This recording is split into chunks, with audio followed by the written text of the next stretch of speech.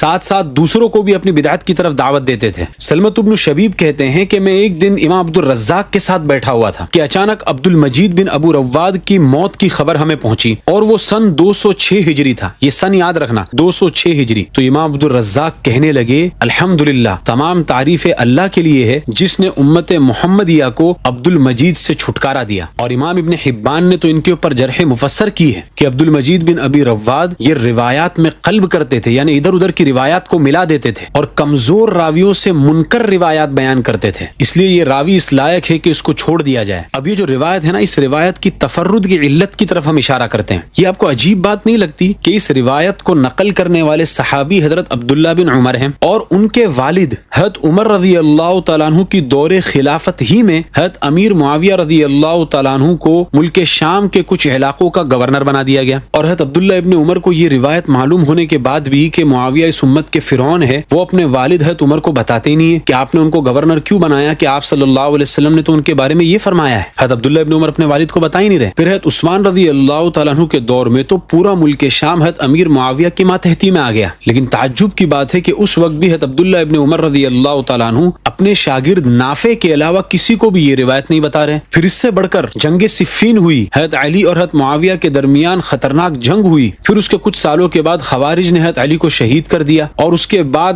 حضرت حسن نے حضرت معاویہ کے ہاتھ پر صلح کر لی، اور پوری اسلامی حکومت کے اوپر حضرت امیر معاویہ حاکم بن گئے۔ لیکن اس وقت بھی کتنی تعجب کی بات ہے کہ نافع کے علاوہ کوئی بھی عبداللہ ابن عمر سے اس روایت کو نقل ہی نہیں کر رہا۔ بھائی ایک حاکم کا تعلق تو پوری رعیت سے ہوتا ہے۔ حضرت معاویہ کی حکومت آنے کے بعد تو یہ روایت آگ کی طرح پھیلنا چاہیے تھا، لیکن ہر راوی اپنے بعد صرف ایک ہی راوی کو روایت بیان کر رہا ہے۔ عبداللہ ابن عمر سے صرف نافع نے سنا، نافع سے صرف عبید اللہ بن عمر نے سنا، عبید اللہ بن عمر سے صرف عبد المجید بن ابی رواد نے سنا، کسی اور نے سنا ہی نہیں۔ اسی کو کہتے ہیں الخبر الواحد فیما تعم به البلوى لا يقبل، کہ حضرت امیر معاویہ رضی اللہ عنہ کی جب حکومت آ گئی تھی تو یہ عموم بلوا کا مسئلہ ہو گیا تھا، ہر مسلمان کا تعلق حضرت امیر معاویہ سے جڑ گیا تھا، اس کے باوجود بھی یہ روایت کسی کو نہیں پتا۔ 206 ہجری میں عبد المجید بن ابی رواد کا انتقال ہو رہا ہے، 206 ہجری میں، 206 ہجری تک یہ روایت کسی کو معلوم ہی نہیں تھی۔ ایک آدمی ایک سے، پھر وہ ایک سے، پھر وہ ایک سے، پھر وہ ایک سے روایت کرتے جا رہے ہیں، 200 سال تک یہ روایت بالکل چھپی رہی۔ تو یہ جو تفرد ہے نا، طبقہ در طبقہ در طبقہ در طبقہ، دور تک 200 سال تک تفرد چلا جا رہا ہے، یہ تفرد خود اس بات کی گواہی دے رہا ہے کہ یہ روایت ہرگز قابل قبول نہیں ہے۔ علامہ شمس الدین ذہبی رحمۃ اللہ علیہ نے اپنی کتاب الموقظہ کے اندر بڑا ہی عجیب کلام کیا ہے۔ شیخ حاتم عونی کہتے ہیں کہ امام ذہبی نے یہ جو کلام کر دیا ہے تفرد کے بارے میں، یہ اصول حدیث کی کسی کتاب کے اندر نہیں ملتا، کہ متفرد راوی کا جو تفرد ہوتا ہے اس کو قبول کیا جائے گا یا نہیں کیا جائے گا، اس کا تعلق خود متفرد کے طبقے سے بھی ہوتا ہے کہ وہ کس طبقے سے بلونگ کرتا ہے۔ امام ذہبی کا کلام دیکھیے، اگر آپ صلی اللہ علیہ وسلم سے روایت کرنے والا صرف ایک صحابی ہو، ہم کہتے ہیں کوئی مسئلہ نہیں ہے، روایت بالکل صحیح ہو سکتی ہے، جیسے انما الاعمال بالنیات، اس کو روایت کرنے والے صرف حضرت عمر رضی اللہ تعالیٰ عنہ ہیں، لیکن روایت اعلیٰ درجے کی صحیح ہے۔ لیکن اگر اس صحابی سے روایت کرنے والے تابعین میں سے بھی صرف ایک ہو تو ہم کہتے ہیں کہ ٹھیک ہے، اب بھی روایت صحیح ہے. امام ذہبی لکھ رہے ہیں فحدیثہ صحیح. پھر اگر یہ تفرد اور آگے بڑھے اور تبع تابعین کی جماعت میں سے بھی تابعی سے روایت کرنے والا صرف ایک آدمی ہو تو امام ذہبی اب لکھ رہے ہیں صحیح غریب. اب اس میں غرابت آ گئی. پہلے تفرد چل رہا تھا اور یہ تفرد جتنا آگے بڑھتا چلا جائے گا، طبقہ در طبقہ جب یہ تفرد آگے بڑھتا جائے گا تو یہ تفرد اپنے ساتھ غرابت اور نکارت کو بھی بڑھاتا چلا جائے گا. پھر امام ذہبی آگے لکھ رہے ہیں کہ اگر تبع الاتباع کے اصحاب یعنی تبع تابعین کے اصحاب میں بھی اگر روایت کرنے والا صرف ایک راوی ہو تو اب امام ذہبی یہاں پر صحیح نہیں لکھ رہے. اب امام ذہبی لکھ رہے ہیں غریب فرد. پھر امام ذہبی آگے لکھتے ہیں کہ تبع تابعین کے اصحاب میں سے ایسے بڑے بڑے ائمہ حدیث موجود ہیں جن کے پاس 2-2 لاکھ حدیثیں ہوتی ہیں خود اپنی سند سے، لیکن ان میں سے 2 یا 3 حدیثیں بھی ایسی نہیں ہوتی ہے جن میں وہ متفردن روایت کر رہے ہیں. 2-2 لاکھ حدیثوں میں سے 2 یا 3 حدیثیں بھی ایسی نہیں مل پاتی ہیں کہ جن میں تفرد وہاں تک آ رہا ہو. تو فرعون هذه الامة معاویہ والی جو حدیث ہے اس میں جو ہے عبداللہ ابن عمر والی جو سند ہے اس کا حال میں نے آپ کے سامنے پیش کر دیا. خلاصہ یہ ہے کہ یہ روایت حضرت عبداللہ ابن عمر کی سند سے ہرگز قابل قبول نہیں ہے. وجہ اس کی یہ کہ عبد المجید بن ابی رواد پر محدثین نے سخت کلام بھی کیا اور یہ ان روات میں سے ہیں جن کی روایات کو متابعات اور شواہد کے اندر تو قبول کیا جا سکتا ہے لیکن اصالتاً متفردن ان کی روایت کو قبول نہیں کیا جا سکتا، خاص طور پر تب جبکہ طبقہ در طبقہ در طبقہ در طبقہ تفرد 200 سال تک چلا جا رہا ہوں. اب یہی حدیث ہے ابو ذر غفاری رضی اللہ تعالیٰ عنہ سے بھی آتی ہے جو کہ اس روایت کی دوسری سند ہے. آئیے اس کا بھی جائزہ لے لیتے ہیں. حضرت ابو ذر غفاری والی جو چین آف ٹرانسمیشن ہے یہ نیچے سے اس طرح چلتی ہے. سفیان ثوری روایت کرتے ہیں امام اعمش سے، اعمش روایت کرتے ہیں ابراہیم تیمی سے، ابراہیم تیمی اپنے والد یزید بن شریک سے روایت کرتے ہیں اور وہ پھر حضرت ابو ذر غفاری رضی اللہ عنہ سے روایت کرتے ہیں اور وہ آپ صلی اللہ علیہ وسلم سے اس حدیث کو نقل کرتے ہیں. سفیان ثوری، اس کے اوپر اعمش، اعمش کے اوپر ابراہیم تیمی، پھر یزید بن شریک، پھر حضرت ابو ذر غفاری. اس روایت کو امام ابو نعیم اصفہانی جن کی وفات 430 ہجری میں ہوئی انہوں نے اپنی تاریخ اصفہان کے اندر اس کو نقل کیا ہے. اب اس روایت کی سند میں سفیان ثوری روایت کر رہے امام اعمش سے اور امام اعمش مدلس ہیں. پچھلی ویڈیو کے اندر میں تفصیل سے کلام کر چکا ہوں. امام اعمش مدلس ہونے کے ساتھ ساتھ اس روایت میں عن سے روایت کر رہے ہیں اور محدثین کا یہ فیصلہ ہے. تمہید لابن عبد البر کے اندر بھی میں نے پچھلی مرتبہ کھول کر دکھایا تھا. علامہ ابن عبد البر رحمۃ اللہ نے کہا ہے کہ محدثین کا یہ فیصلہ ہے کہ امام اعمش جب عن سے روایت کرے تو ان کی روایت کو قبول نہیں کیا جائے گا. اور اس روایت میں امام اعمش حدثنا یا اخبرنا کی صراحت نہیں کر رہے ہیں بلکہ عنانے سے روایت کر رہے ہیں. پھر امام اعمش سے روایت کرنے والے سفیان ثوری جس طرح ہیں اسی طرح امام اعمش سے ابو عوانہ بھی اس روایت کو نقل کرتے ہیں اور منصور بن ابی الاسود بھی اس روایت کو نقل کرتے ہیں. تو جب سفیان ثوری اس روایت کو نقل کرتے ہیں نا امام اعمش سے تو اس کی سند میں عن اعمش عن ابراہیم تیمی یعنی امام اعمش کے بعد ڈائریکٹ ابراہیم تیمی کا نام آتا ہے. لیکن ابو عوانہ اور منصور بن ابی الاسود جب اس روایت کو نقل کرتے ہیں امام اعمش سے تو وہ امام اعمش کے بعد حکیم بن جبیر کا ذکر کرتے ہیں ایک راوی کا، اس کے بعد پھر ابراہیم تیمی کا نام آتا ہے. یعنی امام اعمش نے تدلیس کر کے جس راوی کو ساقط کیا تھا تو وہ راوی ابو عوانہ اور منصور بن ابی الاسود کی سند کے اندر موجود ہے اور اس کا نام حکیم بن جبیر ہے. اس کی تعین کس نے کی؟ بات کو ذرا دھیان سے سمجھیے. عبد الرحمن ابن ابی حاتم جن کی وفات 327 ہجری میں ہوئی وہ اپنی کتاب العلل کے اندر اس روایت کو نقل کرتے ہیں اور اپنے والد امام ابو حاتم رازی جن کی وفات 277 ہجری میں ہوئی ان سے اس کے تعلق سے سوال کرتے ہیں. تو امام ابو حاتم رازی فرماتے ہیں کہ یہ حدیث بالکل باطل ہے. پھر اس کی علت کی طرف اشارہ کرتے ہوئے امام ابو حاتم فرماتے ہیں کہ محدثین کی رائے یہ ہے کہ اس حدیث کو امام اعمش نے حکیم بن جبیر سے سنا ہے، ڈائریکٹلی ابراہیم تیمی سے نہیں سنا، حکیم بن جبیر سے سنا ہے اور پھر حکیم بن جبیر نے اس روایت کو ابراہیم تیمی سے نقل کیا. یعنی امام اعمش جو کہ مدلس ہے انہوں نے اس روایت کے اندر تدلیس کی اور درمیان میں جو ایک ضعیف راوی تھا حکیم بن جبیر اس کو درمیان سے ساقط کر دیا. پھر آگے امام ابو حاتم کا کلام سنیے کہ یہ جو حکیم بن جبیر ہے نا یہ یونس بن خباب کی طرح ہے. یہ دونوں نام یاد رکھنا، حکیم بن جبیر امام ابو حاتم کہہ رہے ہیں کہ یہ یونس بن خباب کی طرح ہے. وہو ذاہب فی الضعف یعنی بہت ہی کمزور راوی ہے. پھر امام دارقطنی کی علل دیکھیے. امام دارقطنی بھی وہی فرما رہے ہیں جو امام ابو حاتم رازی نے فرمایا کہ سفیان ثوری جب اس روایت کو نقل کرتے ہیں تو وہ کہتے ہیں ان اعمش ان ابراہیم تیمی ان یزید بن شریک ان ابی ذر غفاری. لیکن ابو عوانہ اور منصور بن ابی الاسود یہ لوگ جب روایت کرتے ہیں تو وہ کہتے ہیں ان اعمش ان حکیم بن جبیر ان ابراہیم تیمی ان یزید بن شریک ان ابی ذر غفاری. پھر آگے امام دارقطنی نے حکیم بن جبیر کو ضعیف الحدیث قرار دیا اور وہ ثواب کہہ کر ابو عوانہ اور منصور کی روایت کو ہی درست قرار دیا اور یہ کہا کہ سفیان ثوری کی جو روایت ہے وہ مرسل ہے اور مرسل سے مراد یہاں پر منقطع ہے. اب یہ جو راوی بیچ میں سے ساقط ہوا تھا حکیم بن جبیر اور دوسرا یونس بن خباب. امام ابو حاتم رازی نے کہا نا کہ حکیم بن جبیر یونس بن خباب کی طرح ہے. تو آؤ ان دونوں کے احوال حافظ ابن حجر اسقلانی کی تہذیب التہذیب سے دیکھتے ہیں. حافظ ابن حجر اسقلانی تہذیب التہذیب میں حکیم بن جبیر کے ترجمے کے نیچے لکھتے ہیں کہ معاذ بن معاذ نے امام شعبہ سے کہا کہ مجھے حکیم بن جبیر کی کوئی حدیث سناؤ. تو امام شعبہ کہنے لگے کہ مجھے آگ سے ڈر لگتا ہے، یعنی حکیم بن جبیر کی روایت سنا کر کیا میں آگ میں جلوں؟ امام ابو حاتم ان کو کہتے ہیں ضعیف الحدیث، منکر الحدیث، غالن فی التشیع، یعنی کٹر اور غالی شیعہ تھا. اور امام دارقطنی ان کو کہتے ہیں متروک، یعنی محدثین نے ان کو چھوڑ دیا ہے. پھر امام ابو حاتم رازی نے کہا تھا نا کہ حکیم بن جبیر یونس بن خباب کی طرح ہے. تو یونس بن خباب کیسا ہے اس کو بھی دیکھ لیتے ہیں تاکہ پتہ چلے کہ حکیم بن جبیر اصل میں کیسا تھا. حافظ ابن حجر اسقلانی رحمۃ اللہ علیہ تہذیب التہذیب میں یونس بن خباب کے ترجمے کے تحت لکھتے ہیں، امام دوری کہتے ہیں کہ یحییٰ ابن معین فرماتے تھے کہ یونس بہت برا آدمی ہے. حضرت عثمان بن عفان رضی اللہ تعالیٰ عنہ کو یہ گالیاں دیتا تھا. امام جوزجانی کہتے ہیں کہ یہ کذاب یعنی مہا جھوٹا ہے. امام آجری امام ابو داؤد سے نقل کرتے ہیں کہ یونس بن خباب شتام الصحابہ تھا، یعنی صحابہ کو گالیاں بکتا تھا، ان پر لعن طعن کرتا تھا. عباد بن عباد کہتے ہیں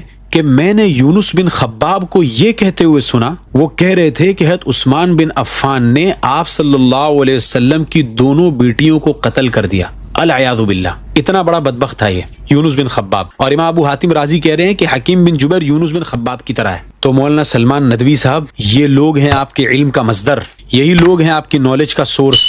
آپ کی سورس آف دا نالج جو ہے نا، یہ لوگ ہیں جو صحابہ کو گالیاں بکتے تھے، اور آپ ہی کو ان کا علم مبارک ہو. تو یہ دوسری سند جو ہے ابو ذر غفاری رضی اللہ تعالیٰ عنہ والی تھی، یہ سند بھی حضرت عبداللہ ابن عمر والی سند کی طرح ہی ناقابل قبول ہے، مردود ہے، اس کو ہرگز قبول نہیں کیا جا سکتا.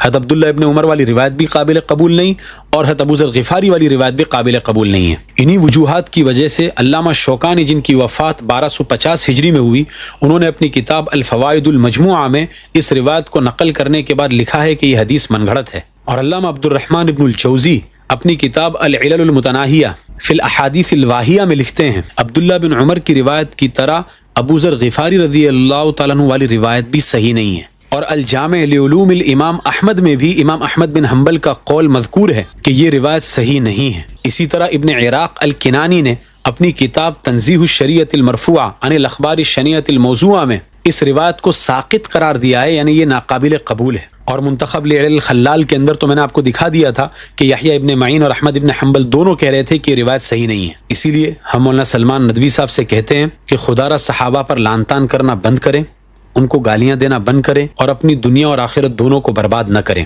اب رہ گئے اس روایت کے مطابعات اور شواہد. تو حسن بن فرحان مالکی نے جو اپنی کتاب کے اندر اس روایت کے مطابعات اور شواہد کو ذکر کیا ہے، وہ خود متکلم فیہا ہے. مثلا انہوں نے شواہد کے طور پر ایک یہ روایت ذکر کی، امرت بقتال الناکثین والقاسطین والمارقین. پھر ایک روایت انہوں نے اللہم ارکسہما فی الفتنۃ رکسا ودعہما الی النار دعا. اور اسی طرح کچھ اور روایات بیان کی جو حضرت معاویہ رضی اللہ تعالیٰ عنہ کی مذمت میں ہیں. تو یہ ساری روایات تو خود متکلم فیہا ہے، سندن بھی ان کے اوپر کلام کیا گیا ہے اور متنن بھی ان کے اوپر کلام کیا گیا ہے. مزید یہ کہ یہ ساری روایات جو بطور شواہد اور مطابعات کے پیش کی جا رہی ہے، ان کے متون میں اور فرعون هذه الامہ معاویہ والی روایت کے متن میں کوئی تال میل ہی نہیں ہے. اس لیے ان روایات کو شواہد اور مطابعات کہہ کر پیش کرنا بالکل بھی درست نہیں ہے. اب ہماری اس پوری کلپ کا خلاصہ کلام سمجھ لیجئے. دیکھیے، یہ روایت آپ صلی اللہ علیہ وسلم سے حضرت ابو ذر غفاری رضی اللہ تعالیٰ عنہ کے نام سے نقل کی جاتی ہے، اور ایک دوسرے صحابی حضرت عبداللہ بن عمر رضی اللہ عنہما کے نام سے نقل کی جاتی ہے. عبداللہ ابن عمر والی سند میں نیچے عبد المجید بن ابی رواد نامی ایک راوی ہے جن پر محدثین نے خود کلام بھی کیا ہے. مزید یہ کہ امام احمد بن حنبل اور یحییٰ ابن معین کہتے ہیں کہ انہوں نے یہاں پر تدلیس کی ہے اور کسی انسان کو بیچ میں سے ساقط کر دیا ہے سند میں سے. اور امام دارقطنی کہتے ہیں کہ عبد المجید بن ابی رواد ہوا لا یحتج به ویعتبر به، یعنی ان کی روایات کو بطور استدلال کے پیش نہیں کیا جا سکتا، ہاں مقرونا بغیرہ بطور مطابعت اور شواہد کے پیش کیا جا سکتا ہے، لیکن وہ روایت جس میں یہ متفرد ہو وہ قابل استدلال نہیں ہوگی، اور یہ روایت کے اندر یہ متفرد ہیں، اس لیے عبداللہ ابن عمر والی سند قابل اعتبار بالکل بھی نہیں ہے. دوسری سند حضرت ابو ذر غفاری رضی اللہ عنہ والی ہے، اس میں امام اعمش سے سفیان ثوری بھی روایت کر رہے ہیں اور ابو عوانہ اور منصور بن ابی الاسود بھی روایت کر رہے ہیں. جب سفیان ثوری امام اعمش سے روایت کرتے ہیں تو ان اعمش ان ابراہیم تیمی اس طرح ڈائریکٹ سند جاتی ہے، لیکن جب ابو عوانہ اور منصور بن ابی الاسود روایت کرتے ہیں امام اعمش سے تو ان اعمش ان حکیم بن جبیر عن ابراہیم تیمی اس طرح سند جاتی ہے. تو اس سے پتہ چلتا ہے کہ امام اعمش نے تدلیس کی. امام اعمش مدلس ہے, انہوں نے اس روایت میں تدلیس کی ہے, اور تدلیس میں جس راوی کو ساقط کیا ہے وہ حکیم بن جبیر ہے جو کہ غالی اور کٹر شیعہ تھا, اور یونس بن خباب کی طرح تھا جس کے بارے میں محدثین نے لکھا ہے کہ وہ حضرت عثمان کو اور دیگر صحابہ کو گالیاں دیتا تھا. اس وجہ سے یہ سند جو ہے ابو ذر غفاری رضی اللہ تعالی عنہ سند سے جو روایت آ رہی ہے یہ روایت بھی قابل قبول ہرگز نہیں ہے. ذالک ذکر للذاکرین, یہ نصیحت ہے نصیحت ماننے والوں کے لیے. ھذا وصلی اللہ علیہ وسلم.